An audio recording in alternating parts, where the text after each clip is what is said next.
Welcome to another edition of the Inspired Stories podcast, where leaders share their experiences so we can learn from their successes and be inspired by how they've overcome adversity. My name is Anthony Codis-Bodie, and today's guest is Matt Horine. He is the head of Reindustrialization and Growth Innovation at Veryable. They are a software development company founded in 2015. Veryable provides an on-demand labor marketplace and workforce management platform, helping manufacturing and distribution businesses handle fluctuating demand with more efficiency. During his time at Casper Technologies, Matt spearheaded daily operations, leading to successful mergers and integration with commercial partners. He also held key positions at Intellicentrics, focusing on strategic growth there as well. At Veryable, he has played a critical role in managing enterprise-level engagement and developing market strategies, resulting in meaningful cost savings and team expansion. He draws on years of expertise to foster a culture of innovation and continuous growth. His passion for operational excellence and innovation makes him a standout leader in his field. Before we get into all that good stuff today, our episode is brought to you by my company, Add Back Benefits Agency, where we offer very specific and unique employee benefits that are both great for your team and fiscally optimized for your bottom line. Imagine being able to give your employees free access to doctors, therapists, and prescription medications. It even works for temporary staffers. And here's the fun part. The program actually puts more money into your employees' pockets, and the company's too. One recent client was able to increase net profits by $900 per employee per year. Results vary for each company, and some organizations may not be eligible. To find out if your company qualifies, contact us today at addbackbenefits.com. All right, back to our guest today, the head of Reindustrialization at Veryable, Matt Horine. Thanks for making the time to share your story today. Yeah, thank you, Anthony. Thanks for having me on. I want to make sure I got the pronunciation of your last name correct. That's okay. It's actually Horine, but I've gotten it several different ways, so that's just fine.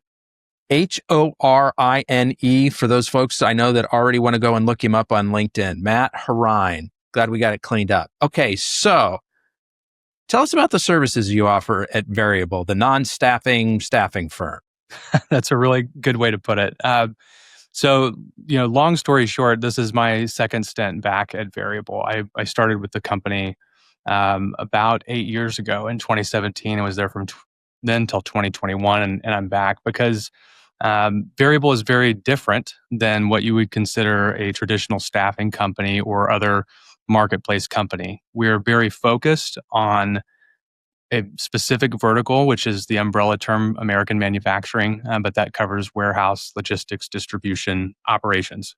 And so we are an operations platform built for operations professionals. And that is really what makes us different. We are not an HR tool. We are not something that is used for a full-time employee development candidate pipeline or for basically matching headcount. There's room for all that in operations. There's room for all of that in business. But what we see is the idea of this flexible on-demand operator base, which is what we call our workers, that are able to be called in real time to address your demand cycles, volatility, the macro environment, whatever affects those in the supply chain and in manufacturing. So if you're looking at your business and saying we have a static headcount of 100 people all the time, you're fighting everything from attrition to your full-time workforce to just finding people, which I'm looking forward to talking about later, about there being a labor shortage. Our philosophy is there isn't. It's much more about access and being able to bring people in a merit-based system. And what I mean by that is the operators, the workers are rated by the business, and the business is rated by the operators. And so what that does is, in a meritocracy, drives performance. It drives operational KPIs. You can address specific segments of your business through labor, which is what we believe the fundamental constraint is in any business. It's how do we use our labor capacity to take on more orders, grow our business, or just be a better operational unit. And so that's at that very high level how we differentiate from a temp staffing firm. So good time to kind of talk about the play on words in terms of the way your name is spelled. Veryable is Veryable, so Veryable. So I think tell me if I'm getting this right, but variable workforce, right? You can Right. kind of flux in and out depending on what needs that you have. And then, I don't know, your platform makes it very able-bodied people accessible to your clients who need them. Yeah, that's spot on. So it's a play on words a little bit, but also the idea that labor traditionally has been viewed as a fixed cost structure, and so this variation in demand or variation in how you see and provide access to your workforce is the play there, and it's something that makes a lot of sense over time if you've seen it in practice. So conceptually, I understand why from your client side, having access to a variable workforce would be helpful, right? Heading into Q4, a lot of 3PLs, a lot of warehouses, they have extra needs because of everything that's going on with Christmas. Leading into Q4 and probably part of Q4, manufacturers have that same sort of increase in need to be able to fill some of those orders that are coming in. But on the employee side of things, why would an employee want this sort of flex model in their lives as opposed to, no, I'm looking for a steady 40-hour a week job that I can stay at for years? That is a great question, and it all ties back to the labor access model that we see that lens. And what I mean by that is that there is a big change in the demographics and structure of the workforce, meaning that, especially in manufacturing, the average age of the American worker has risen over the past few years, and people see that backfill need as something that is business continuity, right? You look at it at the ownership level, but at the employee level, how do people go to work every day? Well, over the past few years, there's been this element of a gig economy mindset where people want to have a voice and be able to choose what they want to do on a daily basis. And that provides a few different benefits. So, one, it's more choice and it's the freedom to move about. Our CEO and founder, Mike Kinder, has a great line about 1099 contractors being kind of the original state of man. Like you're working for yourself, you're doing things and building an income and building and providing. And so, with that and the idea of that, you get exposure to multiple businesses. It's not the same thing every day, which in manufacturing, that's been the historical model where somebody, like my grandfather worked at a BF Goodrich tire plant in Miami, Oklahoma for 35 years and loved it. And that was great. But there was also some structural things around that, some societal structure around that that's changed rapidly over the era of globalization. That's not how it is anymore. And so people want choice. They may be looking for it in a flexible capacity because they're a student or they're a single parent and they need a different shift structure, or they are somebody who is maybe semi-retired, but they still want to be involved in the workforce and be productive. So those operator personas and those profiles are very different. And we have people who use the platform for their full-time earnings. They do just variable. That's what they do, and they bid and go places every day, somewhere different. And we have some people who augment and kind of build their own schedule across different apps, or maybe their own full-time employment in the manufacturing space, and they're picking up extra hours to earn extra income. So that's the key to it, where there has been this buzz around a labor shortage. We think it has much more to do with access and being able to say, how can I do that, get more people into the operation when I need them, and how can it benefit my business? So it's a win-win in that regard. And that operator profile is something that we're seeing take place more and more common as we started in 2016, 17, and it's becoming much more of a mainstay in the workforce environment. What do you mean by the societal structure being different now versus when your grandfather worked for the tire manufacturer? It's a really interesting structure that we see a lot of remnants of in the hiring process, where people say, we want people here, we want them to join our family, which is great. That's a great company cultural attitude and aspect to have. Or we want people here for the long haul. Over the past 5 years, in the pandemic timeframe, you saw how volatile the supply chain could be. All of a sudden, that becomes a business decision versus, what you would like it to be, which is a family decision, if it's your business and you view it that way. Um, Overall, over the past maybe 30 to 40 years, if you look back at manufacturing before and some of the other structural changes that have taken place, manufacturing jobs historically came with pension structure, or they came with a series of benefits and types of things that help people build, what we consider the wealthiest time frame in our country, which is where you could support a family on a single income. You could send kids to college. You could buy the car, buy the washing machine. Be a consumer that was both mindful and in a way that was structurally sound, financially sound. And so now wages have stagnated in manufacturing. Off the top of my head, those numbers, they haven't really risen in comparison to other assets or other economic indicators like asset bubbles or like real estate or those types of things. They've been fairly stagnant for the past couple of decades. And so people are finding ways to supplement and use their skill sets and still have that drive. People want to work, and there's a lot of dignity in that. And so people are finding ways to get more benefit out of access to different types of work without that old school structure where people have traditionally said, hey, we can be at this one place for the long haul because the world is moving fast and things change very rapidly. So I allude to that because it's so important, because I think the lens of a lot of companies when they want to hire, they do want to just hire and not have it be a recurring problem, but it's not playing out that way. You'll see a manufacturing site or a 3PL, like you talked about, that seasonal work. They're doing this because they're flexing up in real time with their demand. They've got to have the labor to address the business need. But once the down cycle hits, they need the agility on the business side, and the worker needs follow-on opportunities. They can't hang their hat on saying, I went to work for a 3PL in this warehouse, and just because we got through the 4Q rush, it's not as stable beyond that, because businesses have a real need to address their operational throughput, and they have a real need to address the bottom line, and having too many people it leads to bad situations. So that's where we see the match, and where people now have follow-on opportunity and more access to do other things. So functionally, the way this works from an employee perspective is they go into the app and they will see different opportunities that are available to them. And they'll say, hey, I would like to work at that place tomorrow, and sign themselves up.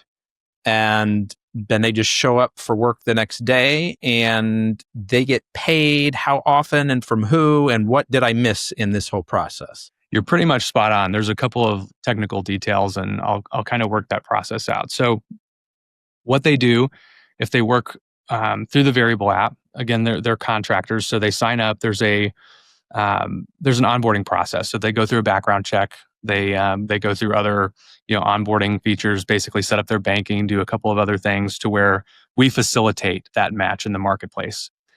And then what they do from there is they bid on opportunities that fit their skill set, that fit their geographic area. So you're not going to bid on something that's 50 miles away. That's something that we've seen pretty common in metro areas.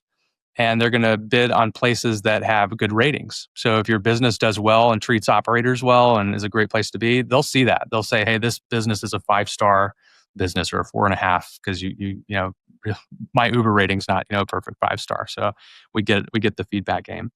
And what the business sees when these bids come in is a roster of names and real people that have a rating, that have a digital resume of where they've worked through the Veryable app. So if they've worked at 500 different ops across 10 different businesses, they can see how many ops they worked. They can see their skill sets, that their skill sets are valid. If somebody says they're a forklift operator and they have 100 forklift ops on their profile, it's pretty certain that the market has provided that feedback in a way that is validating from another business. So it gives it that assurity.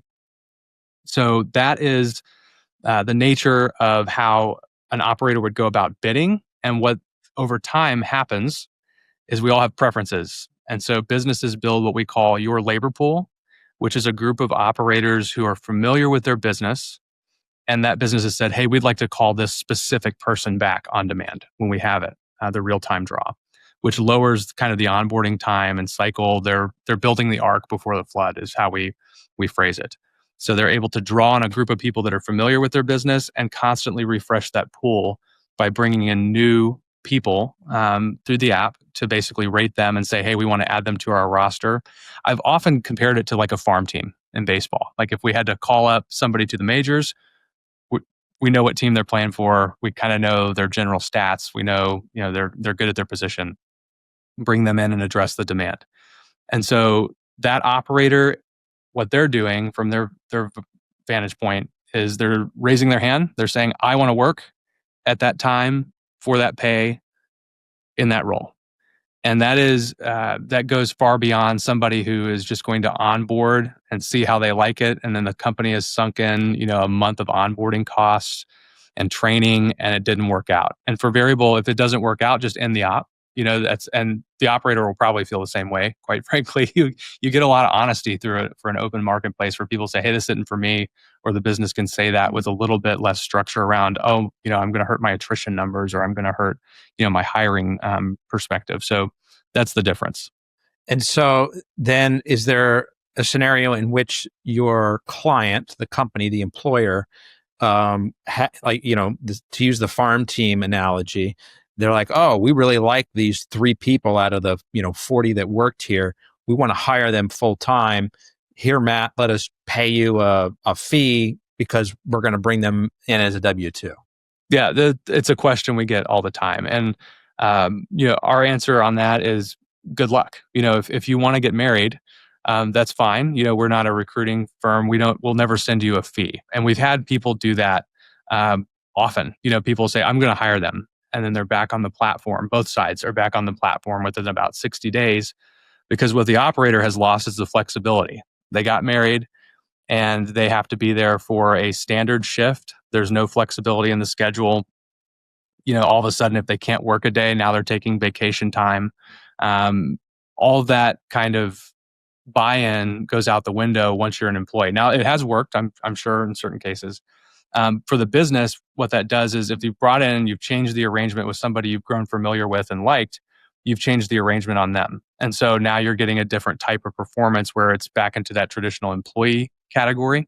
And that can be good or bad. But for us, we say the real benefit is the flexibility that both sides get, where, if you bring that person in 40 hours static across the entire week, there may not be any need to address some type of productivity. It may be a down week and they're sweeping the floor or doing kind of second tier stuff instead of being really on the floor and addressing a demand cycle. So it changes the dynamic a lot. And, we're not hesitant to it. Our advice is don't do that. You can put them in your labor pool and they know that you've gotten positive validation and they can be called back on demand. But once you change the arrangement, it's back to the traditional employment structure. Now, I've had the good fortune to interview lots of different employers, and things have gotten better in the last probably year or two. But I still hear from a lot of folks that labor is really tight. They use the term labor shortage. And you've got a different view on that, which you touched on earlier. Can you explain in more detail? Yeah, so there's a couple layers to that. One is that the manufacturing sector has been in what I would call a recession for the past couple of years.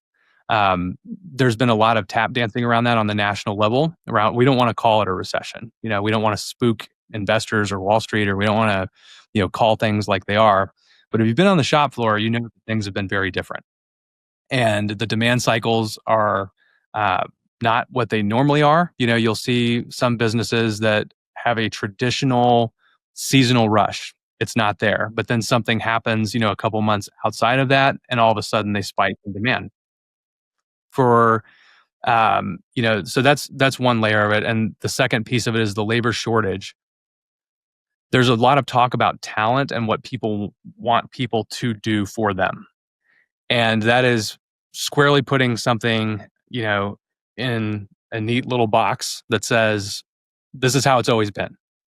And the world is a lot more dynamic than that. So, HR professionals, even operations professionals know that their business is not what it was 5 years ago. It's certainly not what it was 10 years ago. And it certainly won't be that way next year or over the next 5. So the flexibility is really where we talk to a lot of our business partners and say, you've got to have some agility in the operation. You can't just look at, I need a head count of 100 and I have to hire to 100 and maybe have, a reserve of 10 people I could hire at some point. It's much more fluid than that. People are facing real life challenges. They get the opportunity to move on to a different position. And in the hourly world, a couple dollars here or there is something that's a mover. And you see it a lot in geographic areas. We have one business in Texas. I won't say who, but there were 5 kind of manufacturing plants in the same neighborhood, and they were essentially trading workers almost in a price war. Like the hourly work dollar amount kind of went up incrementally 50 cents at a time, and you'd see this shift. And our perspective on that was like, you guys need to make it flexible.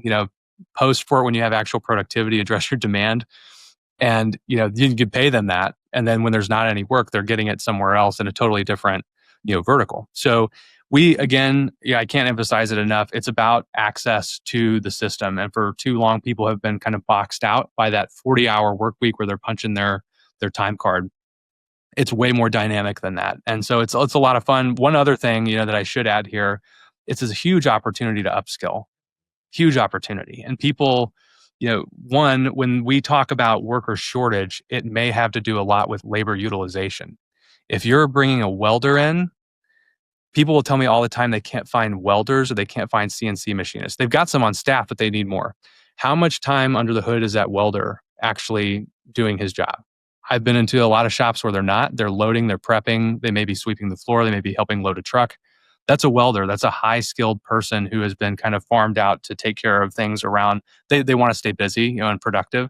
But if you bring in flexible labor to essentially address those things that are sitting around the welder, you have increased that welder's uptime, and you've kind of addressed other things that are going on. Second, that group of people who've come in to do that are now getting exposure to different parts of the operation. And we've seen people move up from what would be like a $12 an hour warehouse helper into a little bit more specific machine, like a pipe grooving machine. And you've moved up not only in wage rate for that operator, but in skill rate. And they can take that person on a journey through the business to learn their business better and to get the skills that they're looking for. You've got a bit of an unusual job title, Matt. Head of Reindustrialization. I don't know that I've seen that before. What does it mean? Yeah, it's a really good question. I get, I'll get some inbound spam emails that say, Matt, we're talking to heads of reindustrialization. You might want to do a little research. I'm the only one. If there's another one out there, please, reach out to me. This is my call for it. But it's a very specific title for our organization because we believe in American manufacturing. We believe in this larger reshoring and reindustrialization moment that's going on in the country. And we have been saying it for a long time. This goes back, 8 years ago, where we believe that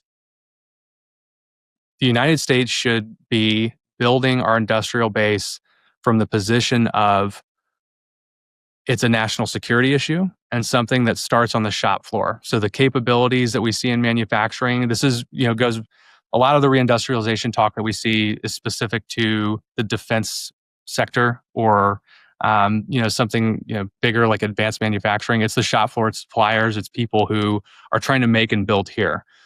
For a long time, labor arbitrage, caused that to be offshored. You could find cheaper labor, you could find cheaper material. We think that can be done here because the era of globalization has shifted back to where, hey, we're paying a lot of money to basically have something shipped over here. We're paying very low wages, but we're paying a lot of money to move it and put it at risk and jeopardy. We saw it during the pandemic, especially. All of a sudden, things like toilet paper. It's like, where do we get our toilet paper from? Or where do we get our Tylenol from? Or where do we get, a lot of these things that we use in everyday life? And so reindustrialization to us is talking about the supply chain and compressing that and bringing it back to America, which is, who we serve is the American manufacturer and the operational people out there who make it happen every day. And so that's our overall goal, is to see a stronger manufacturing sector. And so taking the buzzword out of it, I used to joke about reindustrialization was kind of like the dark alleys of X. People were talking about this in the back, and it's come to the forefront. But specifically what it means for Veryable is, how do we bring our supply chain back and how do we get the labor question solved? Because it's not, if it's your labor problem, or if you're having an issue, it's either labor or it's a supplier. And if you go down that chain, that almost decision tree like structure, if it's your supplier, it's probably your supplier's labor problem. They're not able to flex and take on more orders or have capacity to do anything different than what they're already doing. So that's overall what we would probably describe it as. So obviously, you guys would benefit from bringing more manufacturing back to the States. And you are in the process of supporting that as well by making that, difficult to find and fluctuating labor needs fit with your clients. Is there a deeper role for you guys to play? Is there something, I don't know, from a political or a legal or a, tariff perspective that you guys get involved with? Yeah, I think there's a lot of that. I think it's one you see a lot of people in the market now talking about this reindustrialization movement and effort. And where we see ourselves is addressing the fundamental, root cause of what may have caused, more globalization or, what's the challenge in bringing it back. We believe that answer is labor access. So, back to what we were talking about earlier, most people are looking at this from the standpoint of I buy my materials from overseas, or I don't know where to look for my materials within, a domestic market. And so we have a lot of people as a marketplace who are participating on a daily basis by posting ops for labor, where we say, how do we help these customers talk to each other? How do we get people, one of the big challenges we've heard, and it's kind of anecdotal, but a recurring theme that I've seen is I try to call a US based supplier and I can't get somebody to answer the phone, or it's kind of structured in a way that there is a built in process of ordering something. I hear a lot about it in the metal space, that there's like a service center you have to buy from. You can't go buy straight from the mill. So we look at this from the perspective of how do we reduce bureaucracy? How do we make things flatter, in an organization? That's why we talk to the operations groups in these companies, because the ops guys know, HR is great. They are looking to fill headcount, but the operations guys say, I don't need 20 guys standing around, or I need 20 more people, in this operation over the next 72 hours because we had this order fluctuation. And so being faster, that's, I think, what reindustrialization has to be about, taking down the red tape, the bureaucracy around how we hire people, where we buy from, some of the regulatory requirements that are placed on businesses. You want to keep it safe and keep everything, on the up and up. But being able to move fast means that you can't have those constraints around you. And we view labor as that fundamental path. So you think that is one of the core bottlenecks that up until now has been preventing, to some degree anyways, more manufacturing taking place here in the States? For sure. I think it's a recurring theme because it is true in a lot of ways. I think that there's a skills gap. There is a the people gap that people talk about. It's real, but it's addressable, and that's the difference that we see. So one, a lot of businesses talk about investing in training and those types of things. They go to the Chamber of Commerce, or they go to some type of local authority and say, we need people that can do XYZ. That in this day and age means there's got to be skin in the game. And so for our model, it makes a lot of sense that if you're bringing people in on an on-demand basis and you're upskilling and you're assessing and you're rating, you're building that meritocracy, there is a lot more buy-in from the worker side, the operator side in our case. And there's more buy-in from the business saying, I want to keep that person here and they're getting paid, and you had this question earlier, they do get paid daily, which is part of that faster theme that we were talking about. So you're doing it at a pace that doesn't say, I have a gap, but I'm trying to do it the old way. I'm trying to do it where I bring somebody out of a technical school, or I bring somebody straight into the shop floor, and I can expect that they're going to stay here for a decade or longer. If you break down those walls and say they're just going to want to be here because this is going to be so great and awesome, and they're earning and they're upskilling and they're increasing, their value, that's how you build the structure for, what we think is like the model for the 21st century. It's very different than what it was even 10, 20 years ago. So all those things do exist, but they exist in a way that they are addressable and fixable. So even if we're talking about somebody who's making $18 an hour here in the States, there are Asian markets where $18 would actually represent a really nice daily wage. Right. And so I see how, Veryable is solving a component of this, but where else do you think help is needed to bring more manufacturing back here? It's a really good point, because a lot of what this theme, centers on is globalization. And there's a lot of different ways to slice that up, but you hit on the most important one, which is labor arbitrage and moving production and manufacturing to low cost countries from the wage rate perspective. What happens there, if you take a look at China over the past 20 to 30 years, their wage rates have risen to the point where a lot of things are moving to, Vietnam, Thailand, other places in Southeast Asia, where it was like it was in China 20 years ago.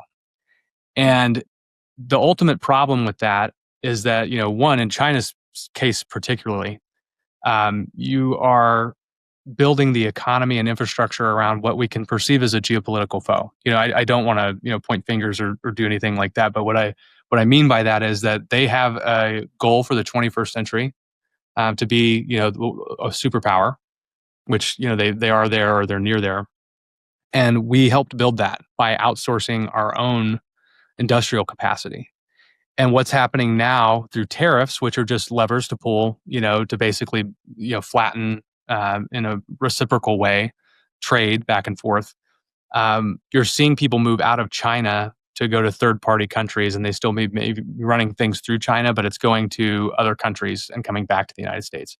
So they're chasing the wage rate, which is great. I'm all for, developing countries and countries that are in that position raise the standard of living in their own countries, but there's also this element that you will continuously chase that over a period of time. That's a never-ending cycle. Eventually, if you get to 20 years from now, and you look at these third-party countries that are taking on a lot of the work because China's wage rates have risen or whatever the reason, they will be in that same position 20 years from now. And so you'll be chasing the next low-cost center until eventually you've kind of hollowed out. It starts here. We've seen a hollowing out of the manufacturing sector.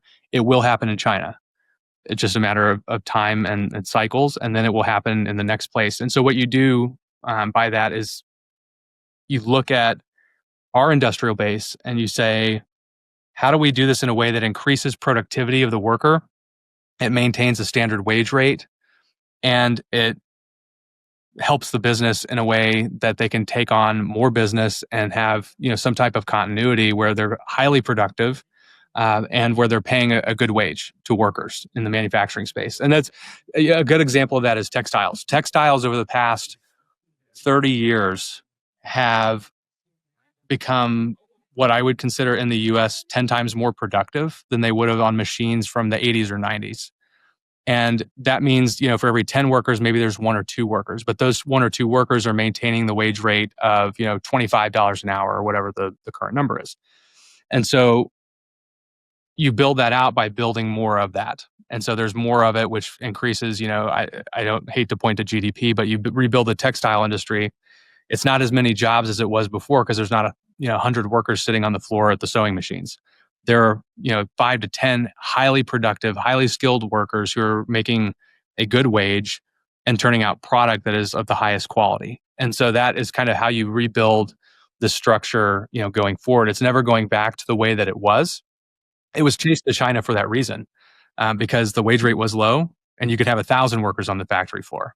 And that was a lift for them. But there without the transfer of that and what that, I think one other important thing here is to say, 10 years ago, the learn to code mentality was very common. People were saying that. And now we're looking at an environment where American software engineers are having trouble coming out of college, finding a job because of AI.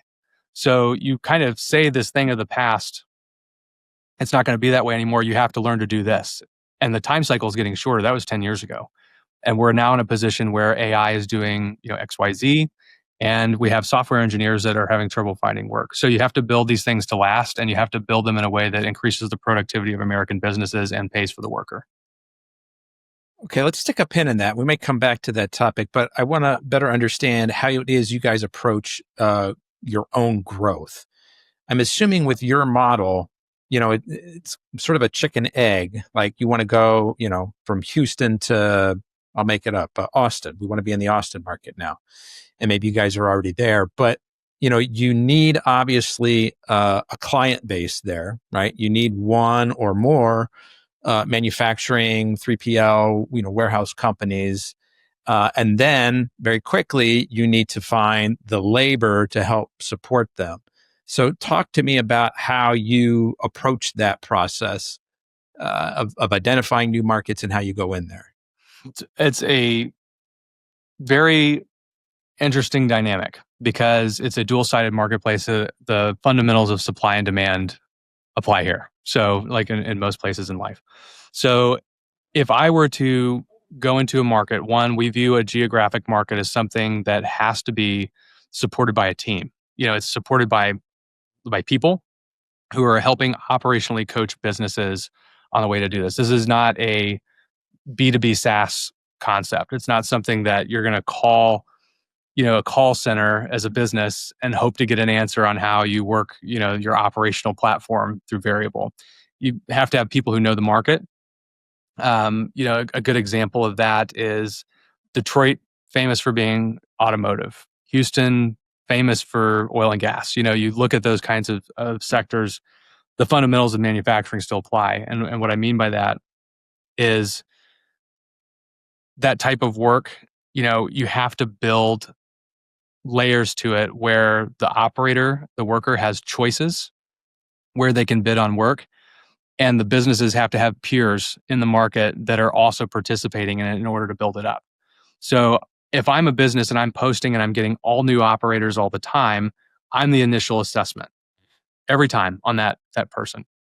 It doesn't work that way. So the parity of it is if I'm working in a more mature market and I can look at an operator profile and say, this person has worked 20 ops at 3 different kinds of businesses. That is the validation that kind of builds the marketplace. And so, our growth has been fueled by we're US based, we're in our marketplaces. In some cases, we could support remotely. Those are all, in today's world, it's almost required. But in the sense that we are going to teach the business how to leverage this as an operational tool versus just a product where it's not like an Uber launch. It's not something that, if you remember back, I think Uber's everywhere now, but a decade ago, Uber was launching in Dallas or they were launching in, Phoenix or whatever the city.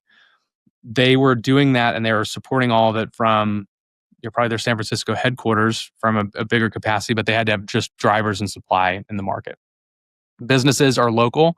Their problems, their challenges are local, and their success is local. So that's something that we believe is fundamental about American manufacturing. And so building that supply demand parity is critical for our business model. And so how many markets are you in now? We're in about 30 across the US. So primarily in Texas, the Southeast, the Midwest, and a little bit in the Northeast. A lot of that has to do with the demand of those areas with manufacturing. It also has to do with the regulatory environment. Is this something that we think from a regulatory environment and from the perception of the business's regulatory mindset, can they do it? And those places have just like in manufacturing, they've led on that. So it's something that we see as very different in every region of the country. Like I was mentioning earlier, you look at the Midwest, which is the heartland of American manufacturing. They do a lot more automotive than they do in, say Texas. There's a couple of plants here in Texas, not to cast them aside, but so those are the places where we see the demand for this type of American manufacturing and this type of model. Are you in Columbus, Ohio, my home? We are in Columbus, Ohio. Okay, so when you first came here, I'm going to guess the first thing you have to do, you got to find the clients, right? Do you Right. need one client? Do you need two or three? Is it important to you that you have multiple It's a, stakeholders? it is. And so what, ends up being the smoothest path to what I would call like a market launch is usually driven by some type of demand. And we have a lot of business users that have locations across the country. So if you look at a distribution network or a 3PL or any type of major supplier, they have locations, and they say what's good in Dallas or Atlanta is good for Columbus, Ohio, when we have a plant there or we have a facility there. And so we have built so much depth and traction with a lot of our business users in other parts of the country that they ask about the next region of the country. And once you get a couple of those, and of course that's all new, kind of blue ocean. If you go to a new market, there's infinite amount of potential new entrants. You can start out with businesses who know your model, and you're standing up a market, and you're building that supply demand balance. And so that's been generally our path, and how our customers, we follow the customer, and we follow the business demand for it, and that has worked out very well. And then in terms of finding the workers, I don't know, you're running like Facebook and TikTok ads to try to recruit people? I don't know if I don't know about TikTok. We and that might just be a thing for me. I'm not on TikTok. We could be, but what this started out as very early days was almost like traditional recruiting, saying, "Hey, we've got this platform. This is how it works. Would you be interested in making a living this way?" And people signed up for the app to try it, and then they got exposure to businesses, and then it becomes much more organic. I can think of one really great example. There was a company in Wilmer, Texas, which is just south of Dallas. It's building. You drive through Texas now, and you see a lot of industrial space going up. But what ended up happening as that business was building, their labor pool was, you would see some same last names popping up in the labor pool, or from our side, which is hidden, some same addresses. Maybe it was the same apartment complexes, same street, same geography. And so the word of mouth is really what started to carry it, and in a way that's become much more organic. And that's kind of a testament to the success of the model, which is, hey, we don't have to go direct recruit. Like, that's not something that most people in marketplaces do. It is very early, maybe 8 years ago, there was some element of that, but also we partner with a lot of different industry groups. A lot of different companies have also found this as a way to build their own pool. So they take our platform and they say, hey, we're not hiring full time, but we want to put this person on a roster and use them when we need them.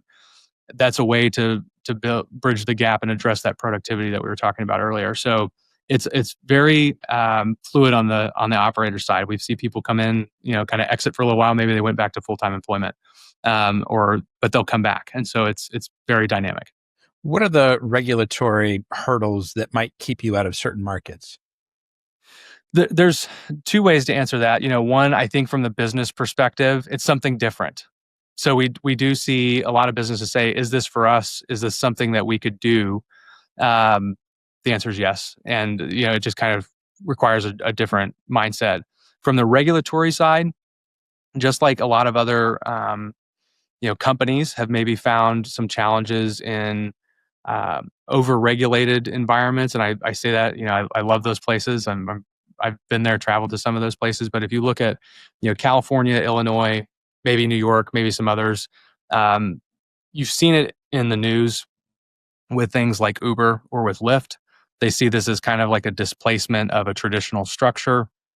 And they say, is it, 1099 work? The answer is yes, because you're not posting a job and having somebody come work under your direction. You're posting for a specific scope of work that has a start and an end time frame, almost like you're calling in, a plumber or an electrician. They're not your employee. They're somebody that you're hiring, or you're not hiring, but they're somebody you're calling in or bringing in to do a specific job and under a specific scope for a specific amount of time, which is very different than an employment relationship. So there's been some of those challenges just because people aren't familiar with how to do this, but we've overcome that in most instances.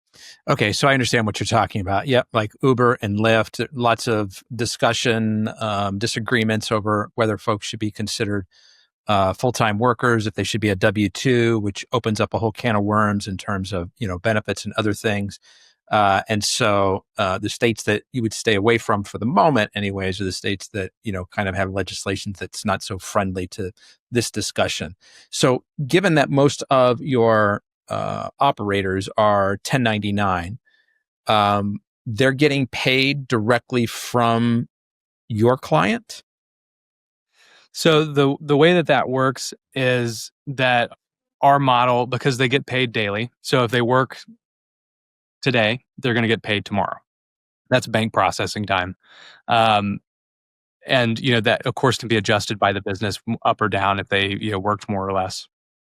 And so we facilitate that payment, and the business pays Veryable. So it's not, that's a lot of the administrative It's burden. just got, I was going to say, administratively, it would be a nightmare if each of your individual clients had to be responsible for that. Yeah. Right. And so that's the power of the model, is that, hey, you have the ownership of adjusting any time, or adjusting, if they're doing piecework, adjusting that actual pay rate to let us know what to pay them within a 24-hour window.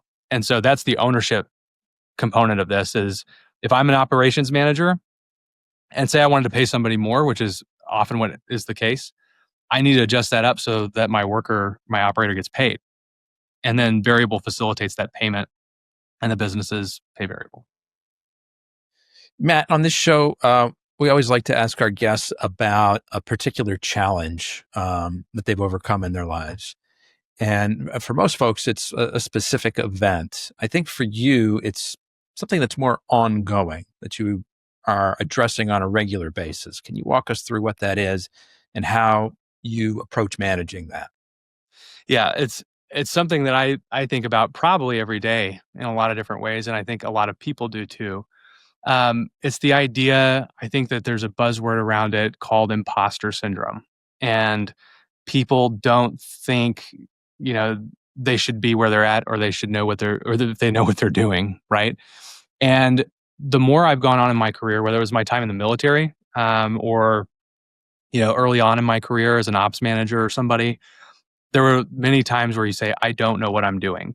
But if you are confident in yourself and understand that people make mistakes and that nobody's perfect, that is where you learn. And so I've been very fortunate. When I came into Veryable, I was very fortunate because, two people who founded that company saw something in me. And, Mike Kinder, who's my boss and our CEO, and Noah Labhart, who's our CTO, they were the ones taking the risk and saying, we're going to build this. Do you want to be on board? And that is the moment where you say, hey, these guys are taking the risk and they're building something, and I want to be a part of that because you learn something. I go back to my time in the Army. I was an infantry guy. Historically, I wasn't an athlete and somebody who was, like in tip top shape. But I was in the infantry, and that was something that I wanted to do. And I did pretty well. I spent 4 years doing that. I wasn't, the top, super soldier or anything like that, but I had the opportunity to lead a team, to serve, to be with, people who were better than me, and I learned a lot from.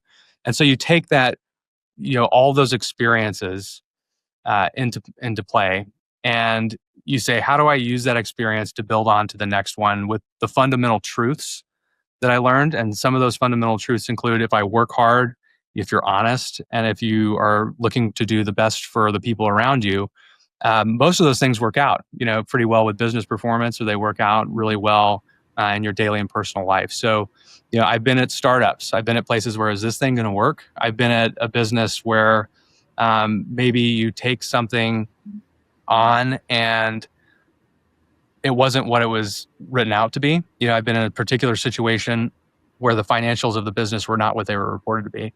And so that requires you to take, integrity and operate and try to win, and then find ways to build continuity for people because they're counting on you. And so you will come across that in every facet of life. But I think particularly what I think of is those moments of self-doubt are probably a time for reflection and saying, hey, the sum total of my experiences tell me, and my gut instinct is this. Let's do this, and be very firm in your belief. And I joke often about, there's a meme that's on X, and it's called The Concluder. And it's like strong beliefs loosely held. I believe strongly in this, but I'm very open to learning something or doing something a different way. And as you get older, it's finding that different way. Sometimes you lean back on your experience a little bit more and say, no, that's not how it was, but you have to be open about that. And that's, I think, what adds up to the sum total of your experiences. The idea of imposter syndrome has been talked about many times on this show. And it's always interesting to me. It surprised me initially at first, some of the people who brought it up, very successful, leading large companies, come across as, very bright and very competent, much as you do today. And they were, out of their minds, nervous just about doing the interview today. Like, Right. Why does anybody want to listen to what I have to say? And I'm like, are you kidding? Like, look at everything that you've done. And so I think it's helpful for other folks out there to hear that, you're not the only ones that are doubting yourselves, right? Even Right. people at the top of the heap, it happens to them on a regular basis. I had one guest in particular who actually told me that imposter syndrome is what he considers to be his superpower. And that's a separate question I like to ask. What do you think your superpower is? And I'm like, no. We haven't gotten to that. Like you're sort of mixing these up. And he's like, no. Let me explain myself. Yeah. He says, that feeling that I get every day when I wake up, like, I don't know what I'm doing. Like all these people looking to me, like, I have no idea. I'm making it up as I go along. But that for him is the thing that lights a fire under his rear end every day to get up Right. and to figure it out and to perform and not to hit the cruise control button. I see you Right. nodding your head. Does this make some sense to you? It makes a lot of sense. There's, one other thing that I believe is a fundamental truth, and it ties directly to what you're saying, is there's nobody coming to save you. You have to have this element of self-reliance, that you have to be confident enough, and that's how you beat imposter syndrome, but you have to do it in a way that you recognize others are trying to help you. There's nobody who can really solve all of your problems for you except you, and being very open-minded about the resolution in which those problems are solved. So that's, I kind of, sync up a lot with that guest and say, yeah, it lights a fire under me in business and in life to say, I don't know what I'm doing, but I have to figure it out. And there's no really way out but through. And that is, I think, what, if I could say anything, and, my advice is what it is, but it's, you have to do things that make you uncomfortable. And you have to do things that are not easy every day. If life was easy, that would be great. I mean, if you didn't have to make tough decisions, but that's not how people build new things. It's not how we, progress. And I think there are people who've been through a lot more challenges than I have. I've been very fortunate. Like I mentioned earlier, my career has been very fortunate, and I'm very fortunate to be at Veryable because it's a product that, not only I believe in, but it's an idea that people should have the flexibility and the ability to have more say in their own lives. And so that's a lot of it, right? Is, hey, I want to have that say in my own life. I don't want events to direct me. I want to probably be in a position to control a little bit of my environment, but you have to be comfortable with when that doesn't happen. And so, it makes a lot of sense what you mentioned about your other guest. Matt, you host your own podcast, right? What's the name of that? I do. It's called U.S. Manufacturing Today. It's sponsored by Veryable, where I work in my day job reindustrializing. So this is our first year of the show, but it's ideally something where our customers or people who have worked with us or close to us, as part of that overall manufacturing network, can come on and talk through things that they're seeing, macro trends, and maybe something really insightful about their business that could help a manufacturer out there trying to find their way. I'm curious if this holds true for you. I've done a good fortune to have done hundreds of podcast interviews now on this side of the mic. And I've been asked many times to be on the other side of the mic. And most of the time I say no. The handful of times that I've said yes, I felt very uncomfortable with it. I'm very uncomfortable on the other side of the mic. And I think it's a lot of that imposter syndrome. Like, why do people want to hear what I have to say? Like, I'm pretty good at asking questions and, helping people tell their stories. But I don't know, is my story really that interesting? What was it like for you sitting on the other side of the mic today? That's a really funny question because, one, you ask great questions. So two, that's something that I am very comfortable bringing people on to our show and letting them talk about their business and what they like to do. And you nailed it. You get a little bit of that imposter syndrome. It's like, why would anybody want to hear what I have to say? I'm hosting the show and I want to ask good questions. And so that's another funny thing is like, I need to ask more questions. I think about that all the time. But see, here you are doubting yourself again. And exactly. You can do it. But in like a good way, like in a constructive way. Like you could beat yourself over that, beat yourself up over that, or you've just identified like, oh, like I think I could probably ask more questions. I could ask more questions. Yeah. So it's a great opportunity to one, think through a lot of what you're saying, because you do get in a pattern of saying, hey, this is how the show will go. It's about that control thing, right? You're trying to beat the imposter syndrome or something with a level of control. I'm going to ask the questions. I'm going to, do X, Y, Z, or put out this point of view. And when you're talking, we've had a great conversation.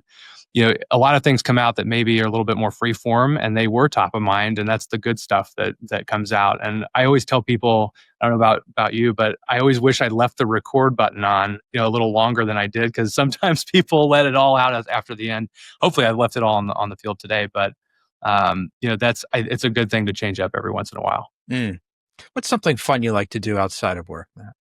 Well, right now, I am a dad. I've got a 3-year-old, and so a lot of my fun time is whatever he whatever he thinks is fun. So I love being a dad. That's he's 3, and he's awesome. It's a really kind of reflective thing of life. You get to a place where you can kind of remember when your dad was that age. It's like, wait a minute, life happens pretty fast. So that's what I'm doing right now. Outside of that, a lot of family stuff and kind of just taking it easy on the weekends when we're not busy during the week.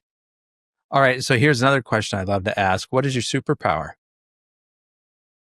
I don't know if I would call it a superpower, but I think it is something that has shown up in my career where it's kind of like how can I do things for people that either I wish had been done for me or I know were done for me, and it meant a lot. So, in my career, I don't think empathy is the right word, but I think it's something more along the lines of taking a big personal interest in anybody that I'm working with and seeing how, I can kind of bring them into the fold. And we didn't really get into this. My time at another company, we had a pretty big mandate of bringing people on board quickly. They had been historically understaffed and underserved, and we grew the team by 15 people. Just by bringing in different experiences and trying to patch that together. So pretty loose answer, but that's what I try to do is listen. And I did a lot of talking today, but hopefully I can listen as well. Matt, I've just got one more question for you today, but before I ask it, I want to do 3 administrative things real quick here for the audience. Anybody who wants to get in touch with Veryable Ops, you can find them on the web, veryableops.com. And remember that it's spelled Veryable, ops.com. Also, you can find the company on LinkedIn, search for the same word, Veryable. And you can find Matt Horine, Horine. I get it right that time? You nailed it. Yeah, that's okay. Matt Horine, Veryable Ops. Find him on LinkedIn. Also, as a reminder, if you want to get more employees access to benefits that won't hurt them financially and carries a financial upside for the company, reach out to us at addbackbenefits.com. And finally, if you'll take just a second to leave us a review or a comment on your favorite podcast app, you will hold a special place in my heart forever. Thank you. Last question for you, Matt. A year from now, you and I reconnect and you are celebrating something big. What's that big thing you hope to be celebrating 1 year from today? That is a really good question. I'll go the professional route on it. I would like to see a lot more businesses and a lot more people involved in American manufacturing, and kind of seeing the tide of that follow the buzz. And right now it's very easy to talk a lot about all of this, but as manufacturers know, it's probably more the doing that really catches up to people. So I would like to see that. And a year from now, I would like to see people really adopt this concept and bring a lot more success to their business and opportunities to the American worker. Matt Horine from Veryable, I want to be the first to thank you for sharing both your time and your story with us today. I really appreciate it. Great. Thanks for having me on. Really, really enjoyed it. Folks, that's a wrap on another episode of the Inspired Stories podcast. Thanks for learning with us today.